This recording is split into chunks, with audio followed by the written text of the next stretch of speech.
Civil softwares drafting interior design analysis online classes எடுத்துட்டு இருக்கோம். உங்களுக்கு தேவைப்படுது அப்படின்னா ஸ்க்ரீனில் தெரியுற நம்பருக்கு காண்டாக்ட் பண்ணுங்க. Hello friends, welcome back to civil Tamil. இந்த வீடியோவில் நம்ம என்ன பார்க்க போகிறோம் அப்படின்னா ஆட்டோகேட்ல லேயர் ப்ராப்பர்ட்டிஸ் பற்றி தான் பார்க்க போகிறோம். வீடியோக்குள்ளே போகிறதுக்கு முன்னாடி சேனல் சப்ஸ்கிரைப் பண்ணாதீங்க, சப்ஸ்கிரைப் பண்ணிக்கோங்க, கூடவே பெல் பட்டன் கிளிக் பண்ணிக்கோங்க. ஸோ ஜென்ரலாக பார்த்தீங்க அப்படின்னா லேயர் ப்ராப்பர்ட்டிஸில் வந்து நம்ம லேயர் வந்து ஒவ்வொன்றா கிரியேட் பண்ணுறது எதுக்காகன்னு பார்த்தீங்கன்னா, இப்போ ஒரு பிளான் இருக்குது, ரெசிடென்சியல் பிளான் இருக்குது அப்படின்னா அதில் நம்மளுக்கு வால், டோர், விண்டோ இந்த மாதிரி டிஃப்ரெண்ட் காம்போனன்ட்ஸ் இருக்கும். அதே போல் இப்போ ஸ்ட்ரக்சரல் எலமெண்ட்ஸ்னு எடுத்துக்கிட்டிங்கனாலும் ஒரு ஸ்ட்ரக்சரல் பிளான் போடுறீங்க அப்படின்னா அதில் காலம், பீம், ஸ்லாப் இந்த மாதிரி உங்களுக்கு வந்து ஃபூட்டிங் லேஅவுட்லாம் போட்டிங்க அப்படின்னா இந்த மாதிரி தனித்தனியான காம்போனன்ட்ஸ் உங்களுக்கு இருக்கும். அப்படி இருக்கும்போது அதை வந்து நீங்கள் டிஃப்ரென்ஷியேட் பண்ணி காமிக்கிறதுக்காக, ஓகேங்களா, டிஃப்ரென்ஷியேட் பண்ணி காமிக்கிறதுக்காக தான் நம்ம வந்து லேயர் யூஸ் பண்ணுறோம். அப்போது இப்போ காலம் லேஅவுட் இருக்குன்னு வச்சுக்கோங்களேன், அதில் வந்து நம்ம பீம் லேஅவுட் அடுத்து போடும்போது அந்த காலமும் இருக்கும், பீமும் இருக்கும். அப்படி இருக்கும்போது காலம் தனி ஒரு கலரில், பீம் தனி ஒரு லேயரில் வந்து நம்ம வந்து டிஃப்ரென்ஷியேட் பண்ணி காட்டிக்கலாம். ஓகேங்களா, இப்போ நான் ஒரு லைன் மட்டும் கிரியேட் பண்ணுறேன். ஸோ இந்த மாதிரி இருக்குது அப்படின்னா நீங்கள் வந்து ஒவ்வொன்றுக்கும் ஒவ்வொரு கலர்ஸ் கிரியேட் பண்ணிக்கலாம்.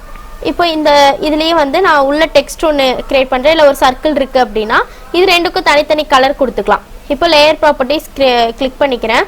ஸோ லேயர் ப்ராப்பர்ட்டிஸ் முன்னாடி பார்த்தீங்க அப்படின்னா இந்த இடத்துல நம்ம எந்த லேயரும் ஆட் பண்ணலை, 0 அப்படின்றது மட்டும்தான் டிஃபால்ட்டாக இருக்கும். அதுக்கப்புறம் நம்ம ஒவ்வொரு லேயராக ஆட் பண்ண உங்களுக்கு இந்த இடத்துல ஆட் ஆகும். இப்போ நான் லேயர் ப்ராப்பர்ட்டிஸ் கிளிக் பண்ணிட்டேன். டிஃபால்ட்டாக இருக்க ஒன்றே ஒன்று மட்டும் இருக்குது.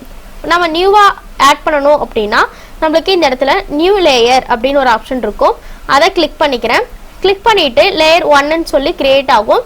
நீங்கள் இதில் வந்து ரீநேம் பண்ணுறனாலும் பண்ணிக்கலாம். ஓகேங்களா, இப்போ இதுக்கு வந்து நான் வந்து வால் அப்படின்னு சொல்லி கொடுக்குறேன். அடுத்து இதுக்கு கலர் கொடுக்கணும் அப்படின்னா பக்கத்துலேயே பார்த்தீங்க அப்படின்னா கலர்னு ஒரு ஆப்ஷன் இருக்கும். அந்த பாக்ஸ் கிளிக் பண்ணிங்கன்னா உங்களுக்கு மல்டி கலர்ஸ் இந்த இடத்துல ஷோ ஆகும். உங்களுக்கு எந்த கலர் வேணுமோ அது சூஸ் பண்ணிக்கலாம். அதே போல் மறுபடியும் ஒரு நியூ லேயர் வேணும் அப்படின்னா நியூ லேயர் கொடுத்துட்டு இப்போ அடுத்து பார்த்தீங்க அப்படின்னா சர்க்கிள் அப்படின்னு சொல்லி கொடுக்குறேன். இல்லை அப்படின்னா நீங்கள் டெக்ஸ்ட்டு, விண்டோ, டோர் இந்த மாதிரி தனித்தனியாக கொடுத்துக்கலாம். இப்போ நான் சர்க்கிளில் இந்த கலர் கொடுத்துருக்கேன். இது எத்தனை லேயர் வேணுமோ அதை எல்லாமே கிரியேட் பண்ணிவிட்டு க்ளோஸ் பண்ணிவிடுங்க. க்ளோஸ் பண்ணிவிட்டு இப்போ இந்த லைனுக்கு எல்லாமே நான் வந்து வால்னு சொல்லி கிரியேட் பண்ண இல்லையா, அந்த இது கொடுக்க போகிறேன். இப்போ இந்த 4 லைனும் செலக்ட் பண்ணிவிட்டேன். இந்த இடத்துல வால் அப்படின்ற கலர் சூஸ் பண்ணிவிட்டேன். உங்களுக்கு கலர் சேஞ்ச் ஆகிடும். ஓகேவா, அடுத்து இதே போல் சர்க்கிள் செலக்ட் பண்ணிக்கிறேன். செலக்ட் பண்ணிவிட்டு சர்க்கிள் அப்படின்ற கலர் கொடுத்துட்றேன். இப்போ பார்த்தீங்க அப்படின்னா உங்களுக்கு ரெண்டுமே கலர் சேஞ்ச் ஆகிருக்கும். ஓகேவா, நெக்ஸ்ட்டு பார்த்தீங்க அப்படின்னா இப்போ ஒரு பெரிய ப்ராஜெக்ட் இருக்குது அப்படிங்கும்போது உங்களுக்கு வந்து இப்போ ஒரு பிக் ப்ராஜெக்டில் பார்த்தீங்கன்னா நம்ம ஸ்ட்ரக்சரல் பிளானும் போட்டிருப்போம், எலக்ட்ரிக்கல் பிளானும் போட்டிருப்போம், at the same time residential plan, அதாவது 2D டிராயிங், அதாவது வீட்டோட பிளான் என்னவோ அது ஒரிஜினல் பிளான் போட்டிருப்போம். அப்படி இருக்கும்போது உங்களுக்கு எந்த இதை நம்ம செலக்ட் பண்ணுறதுன்னு கன்ஃபியூஸ் ஆகும். பர்டிகுலராக ஒரு டெக்ஸ்ட்டை மட்டும் செலக்ட் பண்ணுறதுனா நம்மளுக்கு கொஞ்சம் சிரமமாக இருக்கும்.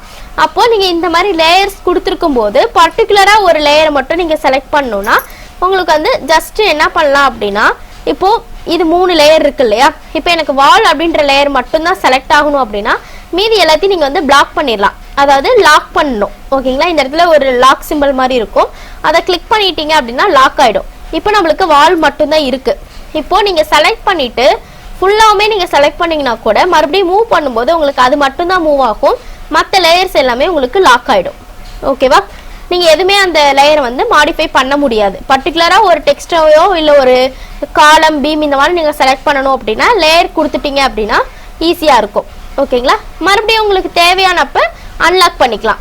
உங்களுக்கு வந்து நீங்கள் அந்த ப்ராசஸ் கம்ப்ளீட் ஆயிடுச்சு அப்படின்னா உங்களுக்கு மீதி இருக்க லேயர் எல்லாமே நீங்கள் வந்து அன்லாக் பண்ணிக்கலாம். ஓகேவா, ஸோ இதுதான் பார்த்தீங்க அப்படின்னா ஆட்டோகேடில் லேயர்ஸ் கிரியேட் பண்ணுறது. நீங்கள் ஆட்டோகேட் பிளான் போடுறீங்க அப்படின்னா ஒரு பிளான் முடிச்சக்கப்புறம் எல்லாத்துக்குமே லேயர் அப்ளை பண்ணிக்கோங்க. இல்லை நீங்கள் ட்ரா பண்ணுறதுக்கு முன்னாடி கூட இப்போ நான் லைன் டூல் எடுக்கிறேன், டேரெக்டாக நீங்கள் என்ன பண்ணலாம்னா வால் கிரியேட் பண்ணுறீங்கன்னா டேரெக்டாக இந்த லைன் வால் அப்படின்ற கலரை எடுத்து நீங்கள் ட்ரா பண்ணிக்கலாம். ஓகேங்களா, நீங்கள் வந்து ட்ரா பண்ணிட்டு தான் சேஞ்ச் பண்ணணும்னு கிடையாது. ஃபஸ்ட்டு இருக்கும்போதே நீங்கள் வந்து ட்ரா பண்ணும்போதே என்ன லேயர் வேணுமோ அதை எடுத்து ட்ரா பண்ணிக்கலாம். ஓகேவா, ஸோ இந்த வீடியோவில் டவுட் இருந்துச்சுன்னா கமெண்ட் பண்ணுங்கள், வீடியோ ஷேர் பண்ணுங்கள், லைக் பண்ணுங்கள், சேனல் சப்ஸ்கிரைப் பண்ணிக்கோங்க. தேங்க்யூ.